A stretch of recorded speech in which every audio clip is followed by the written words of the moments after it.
Hello guys. तो स्वागत है आपका हमारे यूट्यूब चैनल प्रोग्रामिंग पल्स में।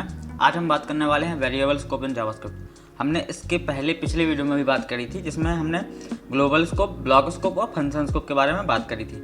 आज हम बात करेंगे लोकल स्कोप और स्कोप चेन और होस्टिंग के बारे में। होस्टिंग को हो या नेस्टेड स्कोप, यही कहलाता है। अब थोड़ा जान लेते हैं वेरिएबल स्कोप के बारे में। Variable scope refer to where in your code you can access variable. मतलब आपने एक वेरिएबल डिफाइन किया, अब उस वेरिएबल को आप कहाँ कहाँ एक्सेस कर सकते हैं। जावास्क्रिप्ट में इसी को वेरिएबल स्कोप बोला जाता है। ठीक है। अब टाइप्स में अपन ने तो बात करी है, ग्लोबल की बात हो चुकी है पिछले वीडियो में, ब्लॉक की और फंक्शन की। अब बचा local, scope chain and nested scope. Nested scope या होस्टिंग भी, इसी टॉपिक में हम होस्टिंग भी कवर कर लेंगे। ठीक है। या यहाँ आप होस्टिंग स्कोप भी बोल सकते हैं, कोई प्रॉब्लम नहीं है। ठीक है। लोकल स्कोप का है, local scope refer to the scope of variable that are declare within a specific block of code या function.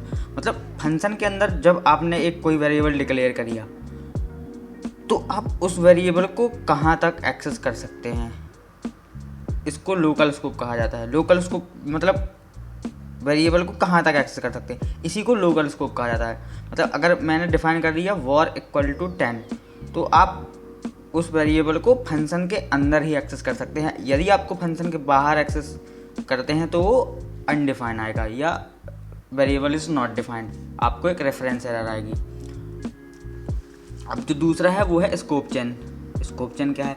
Scope chain in JavaScript refer to the hierarchy of variable scope that the JavaScript engine traverse to resolve variable reference.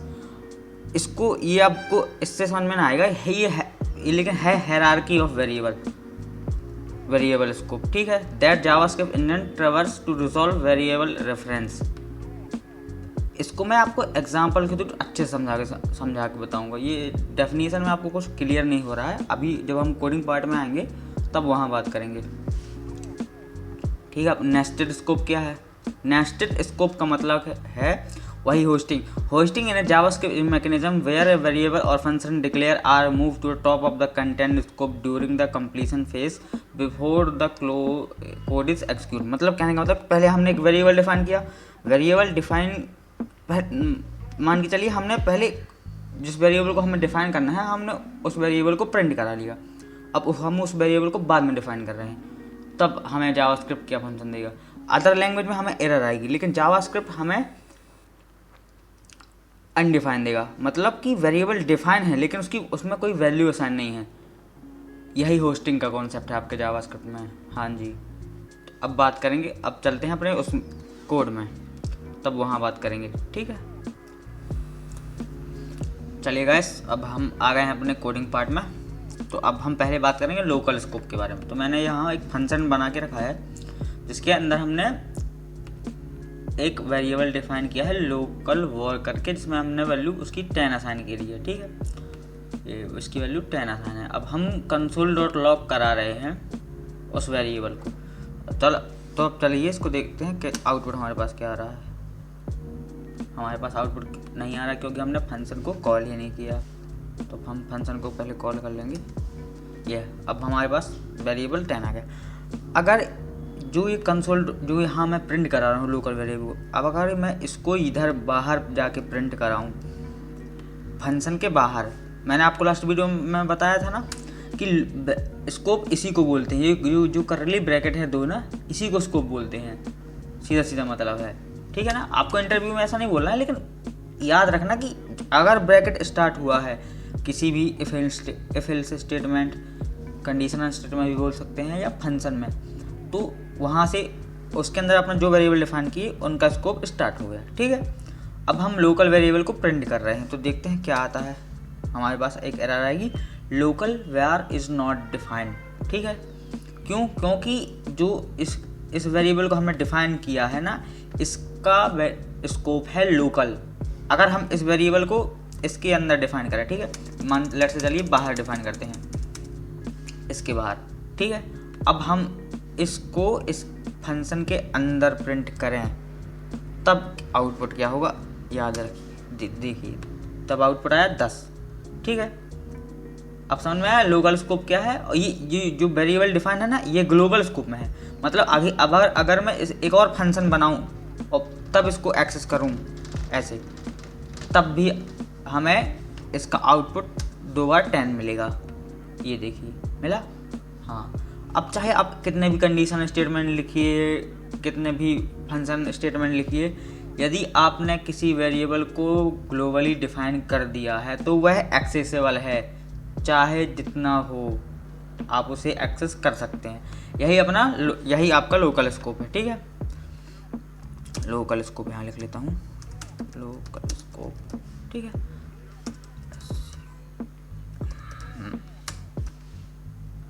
अब आता है आपका scope chain. अब मैं समझा रहा हूँ स्कोप चेन क्या है।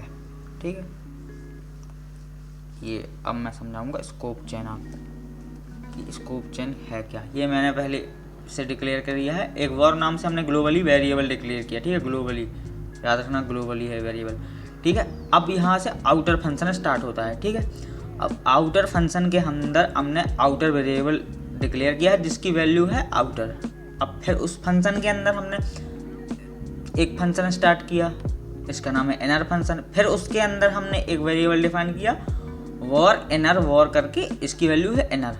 अब हम इसके अंदर इन सभी वैल्यू को प्रिंट करा रहे हैं, किसकी, ग्लोबल वॉर की, आउटर वॉर की और इनर वॉर की। ठीक है, और फिर इसके बाद हम इनर फंक्शन को कॉल कर रहे हैं, मतलब इस फंक्शन को।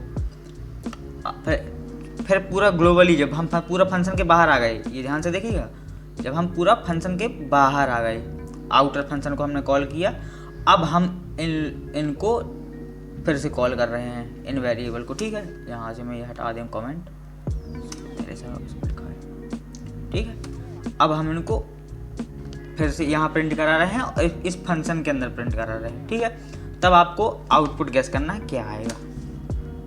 क्या है, outer var is not defined. Outer war किधर है, ये आउटर वॉर। अब पहले इसके ऊपर देखिए पूरा आया, पहले पूरा प्रिंट हो चुका है, इनर आउटर ग्लोबल ग्लोबल।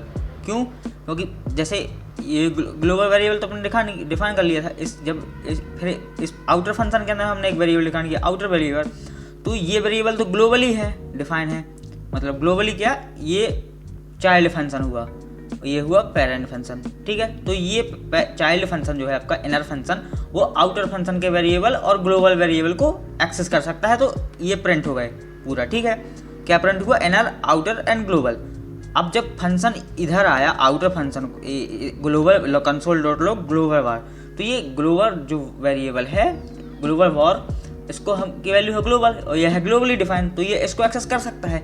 लेकिन जब ये इन दोनों पे आया तो आउटर वेरिएबल और इनर वॉर, आउटर और इनर वॉर, ठीक है ना, ये डिफाइन है लोकली, तो वह इन दोनों की वैल्यू को एक्सेस नहीं कर सकता। ठीक है, इसलिए जब वो पहली लाइन इस लाइन पे आया console dot log outer variable, तो इसने बोल दिया outer var is not define.